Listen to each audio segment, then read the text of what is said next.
All right, man, peace. So, brothers, in the aftermath of Drew Brees' subpar performance against the Dallas Cowboys, many of the so-called NFL experts are now starting to ponder whether or not he has lost the MVP race to Mr. Pat Mahomes. I'm already on record as stating that it was not a done deal that Drew Brees was going to be the MVP anyway with so many games left. So I'm not going to take him out of the race just because he had one bad game. There is a ways to go. In my view, Pat Mahomes is far more talented than him. But as I've always stated about Drew Brees, I've never seen a player in the history of the NFL and maybe in all of sports who has gotten more out of himself than Drew Brees has. So anyway, they're going to talk about it and I'm going to chime in. What's going on, everybody? Welcome back to First Take. Entering last night's game against the Cowboys, Drew Brees was the favorite to win this year's MVP. Then he had his worst game of the year. He completed only 64% of... He certainly, prior to last Thursday's game against the Cowboys, was probably having the most exemplary season that I've ever seen a quarterback have. By far the most proficient and efficient season that I've ever seen a quarterback have. I mean, once again, he's nowhere near as talented as an Aaron Rodgers. But in regards to his ability to compute what to do and where to throw in the appropriate time accurately, I've probably never seen a quarterback on his level when it comes to that in this current generation of quarterbacks and how they play football today.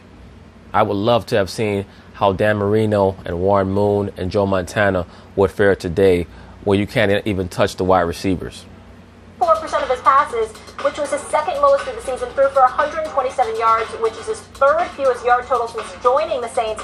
His QBR was 19.3, his worst of the year. The Saints also had to 10 points after averaging 37.2 entering the game against the Cowboys. Louis Riddick still here with us.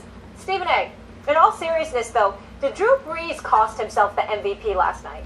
No, he has not. What he did do was cost himself the lead in the MVP race, especially since Pat Mahomes had a 4-touchdown performance with no interceptions just yesterday against the Oakland Raiders. So Pat Mahomes is back in the lead, but no, Drew Brees has not cost himself a chance to win the MVP. Yeah, we obviously don't know, but it could be. It could be the case. Stephen A. Smith, what does that even mean, it could be? Answer the question. You can say, no, he has not cost himself the MVP, but he's lost the lead. Last night may have cost him the league MVP honors because of the kind of year Patrick Mahomes and Todd Gurley are having. Not to mention Jared Goff. The fact of the matter, and Aaron Donald, to be quite honest with you. Jared Goff is probably my favorite quarterback in the NFL right now. He reminds me so much of Joe Montana, even though he had a subpar performance himself just this past Sunday against the Detroit Lions. When you look at the games, think about Kansas City. Kansas City has 2 losses on the season.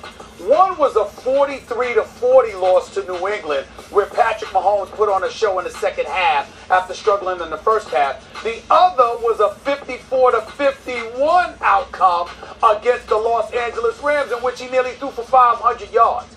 That's Patrick Mahomes' off day. You look at Drew Brees, as exceptional as he's been in the lead as far as I'm concerned for league MVP honors. He's been nothing short of... Well, Drew Brees only recently took over the lead. I mean, let's be for real. Patrick Mahomes, in most people's view, from the perspective of the vast majority of NFL aficionados, was leading the MVP race until the performance against the LA Rams, where he threw 3 interceptions. Of sensational up until last night. But last night, he wasn't just ordinary. He was far beyond that. 18 for 28, 127 yards. In a loss where you're averaging 37 points per game, but you only scored 10 in that game, that particular loss may have cost you home field advantage in an NFC championship game, assuming you get that far. All of those things are the kind of things that... Stephen A. Smith, if the New Orleans Saints do not at least get to the NFC championship game, their season was a failure. And if you're Drew Brees, I cannot even remember how old Drew is. I think he's like 38 or 39. If you cannot get to the NFC Championship game with the season that you've had, your season was a failure. That will resonate as we look at the MVP voting. So again, there are other games to be played. The jury is still out. But I do believe that if it comes down to a toss-up with Mahomes and Drew Brees and it being that close, with Gurley in the mix as well, this one loss against the Dallas Cowboys on Thursday Night Football, the highest rated game in Thursday Night Football history. Wow. And then you wonder why the NFL loves to put the Dallas Cowboys on national television. And that's the game that's on Drew Brees' resume. I do believe there are people that are going to hold that against him. I'm glad that you're conceding our debate from a couple weeks ago when you claimed Drew Brees just locked up the MVP. I felt Thank he did. you, Stephen A. Look, I felt he did. I agree with you, Max Kellerman. I thought that it was asinine when he said that. How could you lock up the MVP with so many games left? I mean, give me a break. Felt he did. look, there's too much football still ahead of us. Way too much. To say he won it or lost it right now. People don't understand 3-4 games can completely, one game can change your perception at that level when you're trying to split hairs among the elite. Absolutely. Think of what Mahomes has done. Now, in Los Angeles, you have 3 guys who could split up the vote probably. That's why most likely none of those guys playing for the Rams are going to win the NFL MVP, because those 3 guys are probably going to split or divide the vote amongst one another. Aaron Donald is the best player at his position in the NFL. He's arguably the best defensive lineman in the NFL. Really, the only one threatening him for that title is J.J. Watt. Then you have Jared Goff, who in my view is probably the best young quarterback in the NFL. Then you have Todd Gurley, who's arguably the best running back in the NFL. In Donald and Gurley and Goff. And they're all deserving candidates. They all deserve our consideration. By the way, stay in Los Angeles. Phillip Rivers, I know he blew a game, but boy, he came back and set a record the next game. He's had an excellent year. And I would even say Andrew Luck and what he's been doing, like there's enough football ahead of us that if Luck balls out by the end of the year, we might be like, I mean, like that's what Cam Newton did. No, we're not going to be saying that about your boo thing, Andrew Luck. Andrew Luck is the comeback player of the year. He's not the MVP. So stop trying to push his name. I noticed that Max Kellerman and also Colin Cowherd, they keep trying to push and promote Andrew Luck. Just be happy that Andrew Luck is back in the NFL, because it seemed like he was starting to have a nervous breakdown over the possibility that he would never play quarterback again. He was fearful of even throwing the football down the field for a while. So just be happy he's back. When he won the MVP, and in fact, Russell Wilson gave him some run that year for what he did in the second half of the season. There's still a lot of football to be played. Drew Brees did not just blow it, nor has he locked it up. There are at least a half dozen legit MVP candidates at this moment. And you know what? Brees may still be leading the pack by a little bit. Yeah, you know that the MVP race is very much so momentum driven. And the people who vote on it are oftentimes prisoners of the moment. And the moment right now for them, as it relates to Drew Brees, is, oh, he got shut down last night. Oh, he looked skittish last night. He looked nothing like what he has looked like all year long last night. And right, but we've seen that from Drew Brees before. That's why a lot of these guys who come out of the woodwork, oh, how could you say Drew Brees is not a top 10 quarterback of all time? Because of the season that he's having this year, I would consider replacing certain guys that I would have above him normally and putting him, in the lower half of the top 10. But we've seen this from Drew before, where he gets skittish, especially in road games. Teams get physical because the margin for error for him is so small, because he's only about 5'10", 5'11". He's never had a great arm. It's not like he can see over the rush. So, when you add in these variables, not only is he going to look average, sometimes he's going to look subpar like he did last Thursday. I mean, it just is what it is. You're not going to see Drew Brees have these transcendent games where he's able to play better than a great defense that's coming against him, like you would a Tom Brady or an Aaron Rodgers or somebody like that. You're just not going to see it, or even a Big Ben. And I'll tell you this.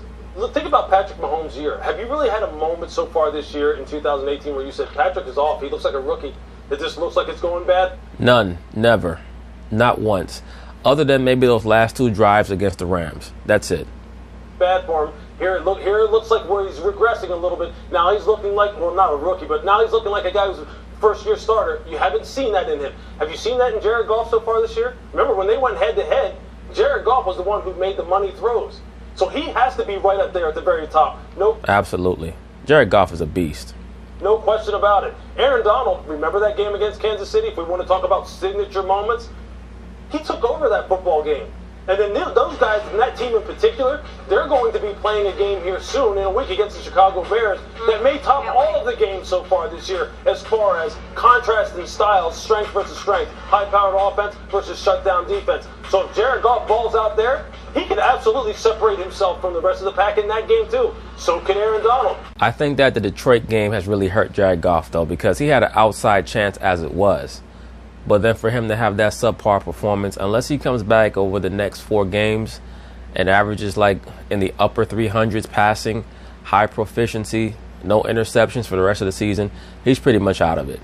Right now, this is a 2-horse race, maybe with Todd Gurley coming on the back end. But this is going to come down to Mahomes and Drew Brees, I believe. Unless somebody just has an exemplary last 4 games, like a Jared Goff or, say, Aaron Donald in the last 4 games has 10 sacks or something like that. I mean, the dude already has like 15 and a half or 16 sacks. So if Aaron Donald was to have in his last 4 games, say 8 sacks, number one, I think that it would break the sack record. I'm trying to remember what the sack record is. Does Strahan still have it? Remember, Strahan had like 22 and a half sacks or 23 sacks one year. And I believe J.J. Watt has somewhere around that number. So if Aaron Donald could break the sack record, then they might consider him. But right now, this is a 2-horse race. Aaron's going to be going, well, he's not going up against Khalil Mack, but you have 2 premier defensive players. So people's attention will be on that side of the ball. And you're right. Look, there's a whole lot of things that need to be settled out here. As we Khalil Mack would have stayed on the field, he'd be the MVP. That's right. So, what's guys. interesting is I don't want to say Drew lost it last night, but the momentum changes so fast, and there's so many big games to come up. I think it's just wide open. Look, we can say this. We can say this. When Stephen A., you said he locked it up. It's kind of sort of wide open, but in the aftermath of Pat Mahomes' performance, he's got the lead back. Locked it up. There's no doubt Drew Brees put real distance between himself and the rest of the pack at that moment. And at this moment, he's come back to the pack. But I would say he's probably still leading it. You know what? I'll close. No, Drew Brees is, well, you know what? Let me adjust that. I have to agree with you, Max Kellerman. He probably is still leading it in regards to pulling the heartstrings because he has the strongest narrative. The strongest narrative is Drew Brees is 39 years old. We've never given him the MVP. He's already won a Super Bowl. He's had multiple 5,000-yard passing seasons. He's going to retire with the vast majority of regular season passing records. So let's give him an MVP award. It's kind of like when they gave Kobe the MVP in 2008. That was more of a, you've been a great player for a long time and we've never given you an MVP, so let's give you one this season type of thing. Well, Max, I think it is like neck and neck. Because these guys, any of these guys could go off for a big game at any moment. At this moment, if you had to give an MVP vote, who would it go to? Push come to shove. Right now, who's the MVP of the league? Right now, it's Mahomes for me. I'll give mine to Drew Brees still at this moment by a hair. Wow. I'll tell you what, because of how young Patrick is and just because of how he is setting... Right, but see, that's the problem. If we're going to give out MVP awards, don't worry about how young somebody is or how old somebody is. Because if that's the case, then just call it the I'm Sorry Award and give it to Drew Brees. I'm sorry, Drew, that you never won it before, so we're going to give it to you now. I mean, that's some bullshit. Setting records and doing things that we have never seen before, I'm going with him. And I know the Rams game with the turnovers and the picks. Yeah, he lost that game with a turnover. Yeah, you know what? It's tough. It's tough. That's the tough one on his resume. Stephen A., who's your MVP? Once again, this segment was recorded before Pat Mahomes' 4-touchdown performance against the Raiders. Right now, he's in the lead. Stephen A., who's your MVP right now? You're right. It would still be Drew Brees, but I will tell you this. Never in my wildest dreams did I see a performance like that coming last night. Not from him. No. I'm not surprised by it. I mean, you're only going to be able to play at that clip for so long. I mean, honestly, the best season that I've ever seen as a quarterback thus far was Tom Brady's 2007 season when he had 50 touchdowns and 8 interceptions. Drew Brees was passing at a more proficient clip than that. So eventually he was going to have a subpar game. Oh. That's why I asked you. They're going to be shook because of that. Here's the thing, though. Remember, in that Chiefs-Rams game, think of the throws Jared Goff made in that game. Oh. Absolutely, on the button. Other than Aaron Rodgers, nobody throws the deep ball more accurately than Jared Goff. Yeah. If it was Patrick making those throws, we'd be like, he's sewed it up already. Oh, Goff deserves. But the problem with Goff is who's the most important guy on the offense? Probably Gurley, given everything. And then who's the most important player on the team? Maybe he has 2 other good candidates. And listen. Well, I have news for you, Max Kellerman, and I promise you this: Todd Gurley is the most talented player on the team. Aaron Donald is the most dominant defensive player on the team and maybe in the NFL. But the most important player is Jared Goff. I promise you that if Todd Gurley were to go down for a game, they could still win the game. If Jared Goff went down, you see the depreciation in play at the quarterback position immediately. And then you say, wow, you know what? This dude, Jared Goff, he's he's somebody that we have to give more consideration to. Aaron Donald is doing things Yeah. with the kind of chips stacked against him that no one in the history of the league has done. Right, in the middle. People. Yeah, he's the best interior lineman that I've ever seen, including Warren Sapp. I mean, really right now they're neck and neck. But in regards to overall dominance, Aaron Donald's probably the best that I've seen from the interior lineman position. We'll go. We're going to put two people on you. He goes, go ahead. I'll beat you both. That guy is That's the problem with Goff. Bro, you're afraid. You want to talk about a bad man? Yep. Yeah. Wow.